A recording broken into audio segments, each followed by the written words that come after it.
Je ne souhaite pas, moi, qu'en France, on aille vers une gauche qui se replie sur cette vision identitaire extrêmement sectaire des identités, parce que ça ne mène nulle part. Ça ne mène pas à l'égalité, ça ne mène pas à la mixité, et ça ne convainc personne en réalité. Ça n'aura qu'une conséquence dans ce pays, c'est de flatter le retour de bâton du Rassemblement national. Donc évidemment que je souhaite qu'on s'y oppose de toutes nos forces. Et pour vous, cette gauche la gauche française va dans cette direction-là? Pas pour l'instant, honnêtement, mais on voit bien que l'évolution d'Europe Écologie Les Verts va être décisive pour l'union des gauches. Donc c'est aujourd'hui qu'on doit clarifier ces idées. Quelle gauche veut-on? Est-ce qu'on veut une gauche identitaire ou est-ce qu'on veut une gauche égalitaire et universaliste? Si on veut une gauche identitaire, et si la gauche se rassemble sur ce genre de posture, pas simplement celle-là, mais d'autres sur toutes ces questions, ça va très mal se passer. Ce qui nous ramène à la question du séparatiste islamiste. Parce que ce qui m'a le plus choqué, moi, cette semaine, c'est néanmoins par ça. C'est la réaction de M. Jean-Luc Mélenchon à la perquisition qui a eu lieu dans la mosquée du 11e arrondissement. Une mosquée dont tous les spécialistes, il aurait pu se renseigner, c'était pas dur à trouver, savent que c'est une mosquée intégriste, c'est une mosquée qui a tenu des prêches d'une violence absolue. Et donc, lorsque la République fait une perquisition, même si c'est pour des prétextes de sécurité, d'alarme incendie, on a fait pareil avec Al Capone, on l'a eu par la question fiscale, on l'a pas eu directement pour des raisons de mafia. On fait toujours ça pour l'extrême droite ou pour les islamistes. La République, et c'est peut-être d'ailleurs l'intérêt de cette loi, doit user de certains artifices pour faire des perquisitions. Mais quand M. Jean-Luc Mélenchon crie, suite à cette perquisition, à la guerre des religions, quand il dit que c'est un acte qui va inciter à la haine de l'État, je suis sidérée honnêtement parce que de la part de quelqu'un qui connaît si bien les batailles que nous avons dû mener contre l'intégrisme chrétien pendant des siècles dans ce pays, qui connaît par cœur l'histoire, par exemple, du président du Conseil, Émile Combes, qui a dû, au moment où justement le séparatisme chrétien montait dans ce pays et menaçait la République, qui a dû, dans les années 1901, 1902, 1903 et 1904, se battre contre les congrégations religieuses, plutôt jésuites, fermer de force des centaines d'écoles religieuses chrétiennes qui complotaient contre la République, qui menaçaient réellement de renverser la République. Eh bien, à cette époque-là aussi, il y avait évidemment une droite du côté de l'ordre moral qui criait à la guerre des religions, qui criait à la persécution religieuse. Que le leader de la France insoumise, que je pensais moi plutôt proche d'Émile Combes, se range quasiment du côté de la France bigote, de la France de l'ordre moral, c'est inouï. J'ai l'impression qu'il voulait être Jaurès et qu'il va finir comme Jules Guesde. Vous savez, Jules Guesde, c'est cette gauche sectaire qui a perdu tous les combats, qui ne s'est pas intéressée à la séparation parce qu'elle trouvait que c'était un combat petit bourgeois, qui préférait parler à longueur d'année de révolution. Et on a presque envie de lui rappeler les mots d'Émile Combes qui disait l'ennemi, ce n'est pas la religion. Notre guerre n'est pas contre la religion, ce sont contre les ministres qui en font un instrument de domination. Je n'arrive pas à croire que M. Mélenchon fasse la confusion entre la lutte contre le cléricalisme et le séparatisme et la guerre aux musulmans. Alors, je voyais réagir Robert, vous répondez dans un instant, mais là c'est plutôt Gérard dont les oreilles peuvent siffler peut-être. Oh, elle ne siffle pas, mais ce que j'aimerais dire à Caroline, c'est, et je pourrais le dire aussi à Robert Ménard, mais je devance peut-être quelque chose, critiquez Mélenchon, tapez-lui dessus si vous voulez démocratiquement, mais ne sous-estimez pas, premièrement, la haine, disons ce mot-là, qu'il peut avoir pour l'islamisme qui tue. Ne pensez pas une seconde qu'il ait la moindre complaisance, et ses amis de la France insoumise, pour ceux qui ont fait tant de mal dans ce pays. Pas une seconde dans leurs propos, je ne vois quelque chose qui ressemble à de la complaisance à l'égard de l'islamisme. Maintenant, ce qui est exact, c'est que lorsqu'on parle des séparatismes, si on accepte le pluriel, le séparatisme islamisme qui tue, vous l'avez dit tout à l'heure, qui tue, ce séparatisme-là, nous sommes tous unis, je l'espère, pour le combattre. Dans le même temps, est-ce que c'est le principal séparatisme? Est-ce que c'est celui qui occupe le plus le terrain? Ça, c'est un vrai débat. Est-ce que le séparatisme, si vous me permettez, des riches, de ceux qui, en effet, ne cessent pas, finalement, de contribuer à ce que nous évoquions tout à l'heure dans la reproduction sociale, dans les inégalités, est-ce que ce n'est pas un séparatisme qui, au quotidien, nous bousille la vie tout autant, sinon plus, et d'une autre façon, moins sanglante peut-être, bien qu'il y ait les accidents du travail, bien qu'il y ait la misère et la pauvreté. Mais ne sous-estimez pas, encore une fois, la volonté de la France insoumise. Je ne parle pas en son nom, j'en suis pas membre. Je trouve qu'on peut vraiment s'engueuler. On essaye de le faire ici, intelligemment avec M. Ménard ou avec vous, Caroline, qu'on peut en tout cas s'engueuler sans prêter à l'autre des idées aussi monstrueuses que celle d'être complaisant à l'égard des islamistes. Je pense que ce n'était pas du tout ça le propos. L'inquiétude, je termine juste là-dessus, de Mélenchon et de ses amis, c'est qu'ils voudraient que les Français, pour le dire très simplement, que les Français musulmans, qui sont à 99% des gens pacifiques et des bons Français, qui ne se sentent pas visés dans un certain... C'est ça leur souci, c'est pas de protéger les islamistes. Caroline. Gérard, d'abord, je n'ai pas dit autre chose. Je rappelle juste que quand on fermait des écoles religieuses intégristes chrétiennes, ceux qui criaient la guerre des religions étaient contre la séparation. Et que si on veut justement apaiser le climat, dire à nos concitoyens musulmans, arrêtez de croire que c'est une guerre contre vous. Ça n'est qu'une guerre contre le cléricalisme, contre le séparatisme qui cherche à vous pourrir la vie. Mais pour ça, on a besoin que les responsables politiques soient responsables et ne crient pas, comme il l'a tweeté, pardon, je reprends juste son tweet, que c'est une guerre des religions qui est menée quand on perquisitionne une mosquée intégriste, où se jouent des prêches antisémites, qui a vu passer de nombreux djihadistes. Si les hommes politiques accréditent cet amalgame entre islam et islamisme, entre perquisitionner une mosquée intégriste et faire la guerre aux musulmans et faire la guerre des religions, c'est normal qu'un certain nombre de nos concitoyens finissent par y croire. Et ça, c'est irresponsable. Et ça, c'est extrêmement dangereux dans la période. Robert. S'il n'avait pas participé à une manifestation contre l'islamophobie, je pense qu'il aurait évité d'être traité comme vous le regrettez qu'il le soit.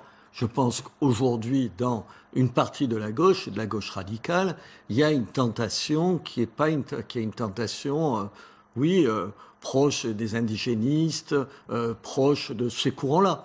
Et ça traverse la France insoumise. Et personne ne le conteste. Et dire ça, c'est pas être caricatural. Je ne crois pas. Bon, alors au-delà de Jean-Luc Mélenchon, ça, sur Jean-Luc vous voyez réagir non, à parce propos que de Caroline Forest. Vous appeliez à un débat un peu qu'on essaie d'avoir ici intelligent, sans s'envoyer des noms d'oiseaux au visage. Vous êtes une caricature quand vous renvoyez mes noms.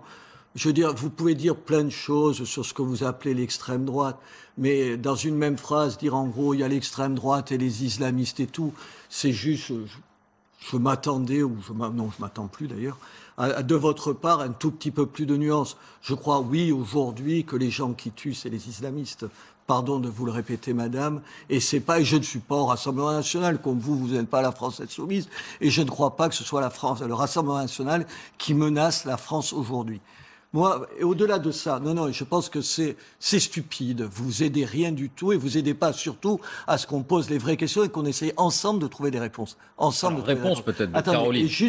Mais Robert, si vous-même vous souhaitez un débat apaisé, évitons les mots stupides ou... Enfin, c'est quoi de faire ça? Ah non, mais on peut ne pas être d'accord. En plus, en me regardant de temps biaisé, en temps, pourquoi le suprématiste, c'est moi. Attendez, et dernier point quand même, plus important que ça c'est votre jeu à vous, c'est votre affaire. Plus important, moi, je n'aime pas le mot séparatiste, islamiste, pour une toute autre raison. C'est que les islamistes ne veulent pas du tout se séparer. Personne, ils n'ont pas envie que les quartiers dans lesquels ils ont le plus de poids soient des quartiers séparés du reste de la République. Ils grignotent la République. Ils veulent la République. Ils veulent dans contrôler. Ces quartiers, comme vous dites, non, mais ils veulent faire régner une loi qui n'est pas celle de la République. Oui, non, mais ils veulent pas la faire régner dans ces quartiers, ils veulent la faire régner dans toute la France. C'est ça. Le mot séparatiste, c'est un contresens. Ils n'ont aucune envie de se séparer. Ils ont envie de contrôler ce pays. Ils ont envie que le voile, ça devienne l'uniforme des femmes, pas seulement dans tel ou tel quartier, mais dans tous les quartiers.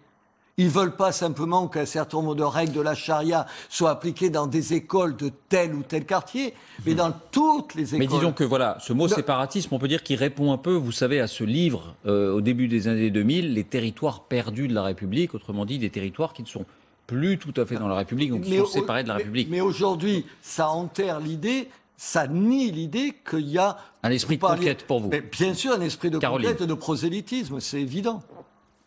Je ne vais pas rentrer dans le jeu de... Je n'irai pas sur votre terrain ni sur votre vocabulaire, Monsieur Ménard. Je vais vous répondre sur le fond, très calmement et très précisément. Oui, nous avons un désaccord profond sur ce diagnostic, parce que quand on parle de séparatisme et d'extrémisme, on ne parle pas que de celui qui tue, bien sûr. Je suis bien placé pour savoir, Monsieur Ménard, quel est le séparatisme qui tue. Je crois qu'à Charlie Hebdo, tous ceux qui en sont proches ne sont pas prêts d'oublier qui tue. Et d'ailleurs, je travaillais avant sur l'islamisme, donc je savais déjà avant qui pouvait tuer. Il y a des... Je rappelle juste qu'il y a aussi des attentats qui ont été déjoués dans ce pays, 5, menés potentiellement par des militants d'extrême droite. Donc l'extrême droite tuera peut-être un jour dans ce pays. Faisons attention à ça, c'est un risque réel. Néanmoins, on ne parle pas que de la question du terrorisme, là, justement. On est bien sur la question du séparatisme et donc du projet politique. Et en matière de projet politique, il faut être très clair, la capacité à grignoter des territoires perdus de la République est un risque très sérieux.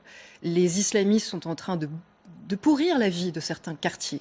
Mais les islamistes ont très peu de chances de gagner les élections dans ce pays. Il faut quand même être très clair. Ils ont très peu de chances qu'un candidat ni proche des frères musulmans ou même proche du moindre courant salafiste gagne les élections. En revanche, il y a un mouvement qui incarne une forme de nostalgie pour la domination culturelle, pour la domination monoculturelle même, qui lui a des chances de gagner l'élection dans ce pays. Et ça, c'est aussi une forme de séparatisme que de vouloir exclure les autres de l'union nationale. Bien sûr que le discours est beaucoup plus intelligent que ça, puisqu'il s'agit de gagner les élections. Bien sûr que... Mais d'ailleurs, comme les séparatistes islamistes non terroristes, je veux dire les intégristes musulmans intelligents comme les frères musulmans, ne tiennent jamais ouvertement, sur des plateaux de télévision en tout cas, des propos choquants, des propos ouvertement séditieux. Ils sont beaucoup plus malins que ça. Mais Caroline, le Rassemblement national est une menace pour la République, pour vous? Mais évidemment, ce nationalisme outrancier, monoculturaliste est une menace pour la République parce que l'idéal républicain est réellement de considérer les êtres comme des citoyens sans les assigner, sans les exclure en fonction de l'origine. Il n'y a pas des Français prioritaires. J'avais eu un débat il y a quelques années avec Marine Le Pen sur un extrait du programme du Front National qui se plaignait du fait qu'il y ait des musulmans dans l'armée française et qui se plaignait du fait qu'on baissait le niveau et la qualité de l'armée française parce qu'il y avait quasiment 20% de musulmans qui se battaient sous le drapeau français comme militaires français. Si ça, c'est pas une vision contraire à la République que de considérer que des musulmans français qui se battent pour la France font baisser le niveau de notre armée, je ne sais pas ce que c'est. Comment vous pouvez dire ça? Tout à l'heure, on a parlé des harkis. Les harkis, c'est quoi?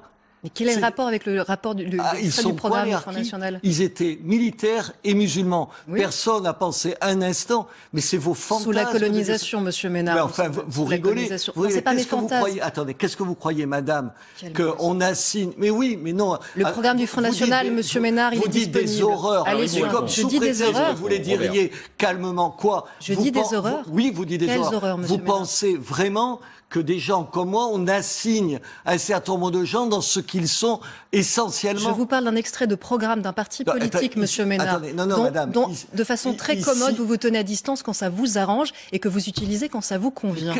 Je vous cite un extrait précis d'un programme politique. Et vous, quand ça vous arrange, vous dites un certain nombre de choses. Robert. Attendez, mais comment vous pouvez dire des monstruosités pareilles? Monstruosités. Oui, ce sont des monstruosités. D'accuser. Attendez, je vous ai pas coupé, donc vous allez essayer de m'écouter. D'accord? Vous commencez. Eh oui, madame, vous commencez comme ça. Oui. Laissez entendre qu'un parti dont je ne suis pas membre, avec qui j'ai des désaccords, je le dis sous le temps ici, donc le problème, il n'est pas là. Que ce parti tenterait, en gros, ne traiterait pas un certain nombre de gens de la même façon, parce que les uns seraient musulmans, les autres chrétiens et les troisièmes juifs, est un mensonge éhonté. Il reste, madame, que dire que l'immigration aujourd'hui est un problème, si vous veniez à Béziers et que je vous amenais dans un certain nombre de quartiers majoritairement musulmans, ils diraient exactement ce que je suis en train de vous dire. Et laisser entendre que comme ça, qu'au fond, il y aurait deux choses. Ah oui, c'est pas vrai tout de suite, parce que quand même, le Front National tue personne. Vous aurez du mal à dire le contraire. Mais on ne sait jamais, demain, les mêmes pourraient tuer, et je pèse mes mots, une infamie. Ce qui est intéressant, c'est que quand on dit extrême droite, monsieur Ménard entend que le Front National, donc ce qui permet qu'on ne peut même pas parler de l'extrême droite sans qu'il ramène tout au Front National. Ce qui est intéressant, c'est que M. Ménard n'est pas du Front National ni du Rassemblement National, mais défend le Rassemblement National comme s'il y était. Mais on ne peut pas l'attaquer. Mais non, il le défend face à vous. Oui. Laissez-moi parler. Laissez-moi parler. Ne me coupez pas systématiquement la parole en feignant que c'est l'inverse. S'il vous plaît, c'est facile comme jeu de plateau. Dans 5 minutes, vous allez me faire le coup parce que vous êtes une femme. Bon, elle terminée, Caroline. Et en plus, vous êtes dans le procès d'intention. Je n'ai pas parlé, vous anticipez déjà. Vous n'êtes pas dans le procès d'intention, jamais en disant dans 5 ans. Allez, elle vous répond. Elle vous répond, Caroline, et puis Sophie qui n'a pas eu la parole. Quand on cite un extrait du programme d'un parti politique qui est désormais régulièrement au deuxième tour de la présidentielle, et on a le droit, monsieur Ménard, parce qu'on est encore libre dans ce pays, de citer des programmes précis de partis politiques. Ça n'est pas une monstruosité, c'est du journalisme. Quand on demande des comptes sur un programme qui, encore une fois, ne correspond pas à l'idéal républicain. Je suis désolée, la République, ça s'applique à tout le monde. Ça n'est pas que pour les uns, c'est pour tout le monde. Sinon, ça ne vaut pas. Donc, un parti politique qui prétend se présenter à des élections républicaines a eu un programme qui n'est pas conforme à l'idéal républicain. Ce que je vous ai cité est extrêmement précis. Je l'ai dit poliment, je vous ai écouté longuement, et ce sont des artifices de plateau. Ce sont des artifices de plateau totalement démagogues. Et je ne dis pas ni imbécile, je ne dis pas monstruosité, je dis juste démagogue qui, vous concernant, Monsieur Ménard, est extrêmement poli. Donc je reste extrêmement poli. Et vous n'êtes pas démagogue. Et je continuerai à le dire précisément. On a compris ce qui vous opposait, puis on fera le. Non, on regardera le programme du Rassemblement national sur ce point et on mettra les choses au clair.